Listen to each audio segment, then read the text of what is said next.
Welcome back to The Vault. I'm Mike Ricola. We need to talk about the fastest way to get your identity stolen in the film industry. You book a freelance gig or get an investor to cut you a check, and the production coordinator hands a blank W-9 tax form. Because you operate like an amateur, you fill out that W-9 using your personal social security number. Save it in an unencrypted PDF and email it to a 22-year-old PA you just met. That PDF is going to sit on their unsecured hard drive forever.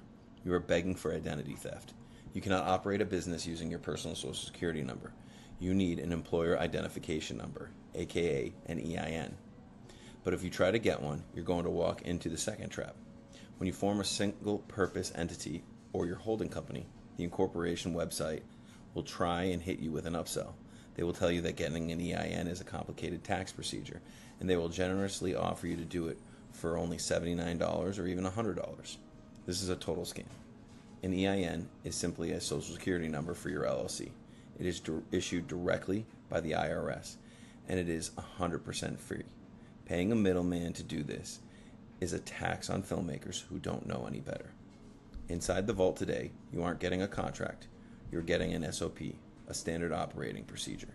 This document breaks down the exact IRS URL to use so you don't click a sponsored ad. It walks you through exactly which boxes to check for your LLC. Before we dive in, a few key disclaimers. First, this document is for educational purposes only. It is an operational guide, not a legal or tax advice. Consult with a CPA for specific tax classifications. This document is also provided for educational and informational purposes only. It is intended to serve as a starting point or a drafting tool for independent filmmakers. It does not constitute legal advice. Second, no attorney-client relationship is formed between you and the lab just because you're using the standard operating procedure. Third, jurisdictions vary, so this SOP is drafted on general principles in the United States contract law and common industry practices. You're strongly advised to have an independent attorney review this. Fourth, use this at your own risk. The lab assumes no responsibilities for any errors or omissions. So 5, just some quick SOP EIN things to think about.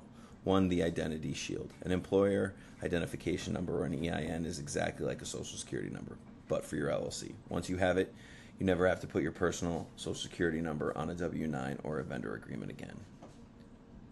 Second, there is that middleman scam to be aware of. Do not pay an upsell when you're registering an LLC through a third-party provider.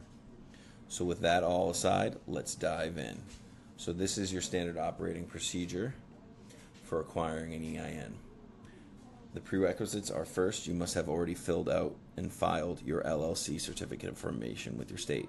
You cannot get an EIN for a company that does not legally exist. Next, you want to access the IRS. You want to go directly to the IRS's website. Do not Google get an EIN or click on a sponsored ad. You'll be funneled to a third-party provider. If you if you copy this URL into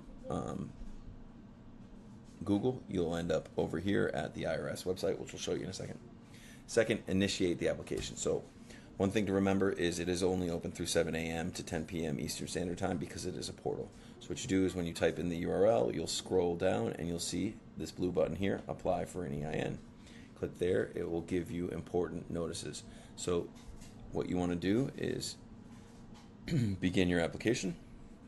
And when you do this, you fill out what kind of legal structure you're actually applying for. Generally, most people will be applying as a limited liability company for their LLC. You would click here. Then you would scroll down, fill out how many members there are, and then what state it is physically located in. You're confirming that you're starting a new business. And then you go in through your identity. You're going to then fill out all your information.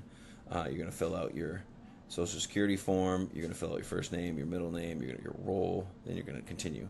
As we go through, there will be different processes to fill out, like securing the asset, of authenticating the manager. So you always need to have a responsible party, and you are going to say that you are one of the owning members. From there, you're going to then type in the exact name of your legal form, and you're going to submit it. It'll populate, and you will be asked to receive a letter. This is important. You will want to download the CP 575 notice ASAP. You must download it immediately. If you don't, you'll have to wait weeks for a hard copy. You need this hard copy to open a bank account. Okay, so this is what the typical CP575 is. This is your EIN form. When you get it, what's going to happen is the IRS is going to list who is your corresponding address. So right here, it needs to double check that that is correct. You're going to then see that your EIN is over here, 123-45678. It's going to be unique and custom to you. This is your EIN. Save this. And then this will tell you what you must file based on when you're filing your tax returns.